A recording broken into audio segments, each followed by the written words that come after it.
Peristiwa penembakan bos rental di Tol Tangerang Merak, Banten mengingatkan publik pada kasus pengeroyokan bos rental di Pati, Jawa Tengah.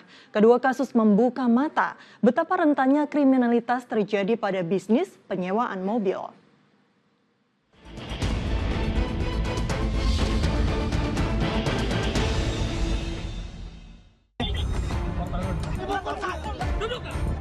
Masih segar dalam ingatan, penggelapan mobil sewaan berujung tewasnya sang pemilik rental terjadi di res area kilometer 45 Tol Tangerang Merak, Banten. Kasusnya makin menyita perhatian lantaran menyeret aparat keamanan. 3 oknum TNI jadi tersangka kasus penembakan, sementara 3 polisi yakni Kapolsek Cinangka dan 2 anggotanya dimutasi lantaran mengabaikan permintaan pendampingan saat korban menjemput mobil yang digelapkan.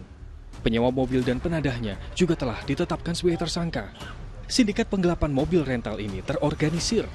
Tersangka Ajat Sudrajat menyewa mobil korban dengan KTP dan kartu keluarga palsu yang disediakan oleh tersangka berinisial IH yang kini jadi buron. Saudara IH ini bukan hanya dia dititipkan kendaraan oleh AS saja, tapi juga dia menyiapkan ya KTP palsu dan KK palsu ya atas nama AS.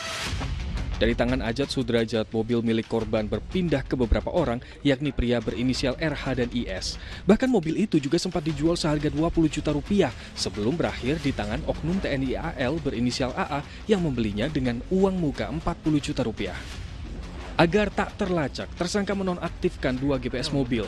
Namun ternyata masih ada 1 GPS yang aktif dan jadi modal pemilik rental melakukan pengejaran. Dalam percekcokan di res area itu, tersangka Sertu AA menembak pemilik rental Ilyas Abdurrahman hingga tewas, sementara rekan korban pria 59 tahun terluka tembak.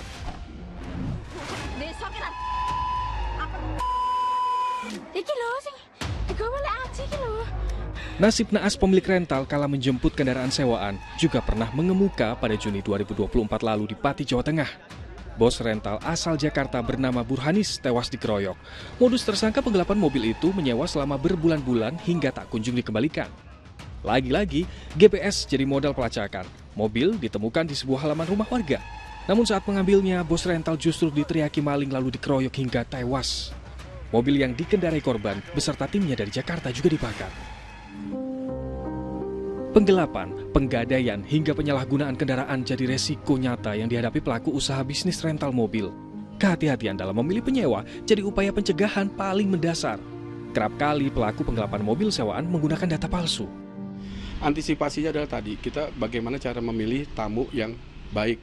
Istilahnya adalah kita punya ada istilah 4 data.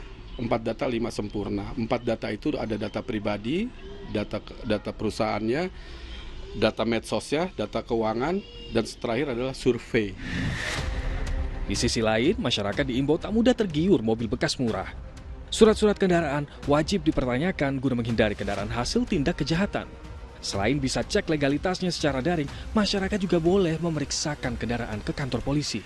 Polda Metro Jaya sesuai dengan komitmen Bapak Kapolda itu mempersilahkan apabila masyarakat masih ragu, silakan datang untuk melakukan cek fisik kendaraannya. Sebelum melakukan transaksi penjualan, jual beli, silakan datang ke Polda Metro Jaya di bagian cek fisik dan untuk melakukan konfirmasi terkait dengan data kendaraan tersebut. Free itu. Pengecekan keabsahan surat kendaraan berbeda di tiap provinsi. Bagi kendaraan yang terdaftar di Jakarta bisa dicek melalui situs samsat-pkb2.jakarta.go.id dengan memasukkan nomor kendaraan. Tim Liputan melaporkan.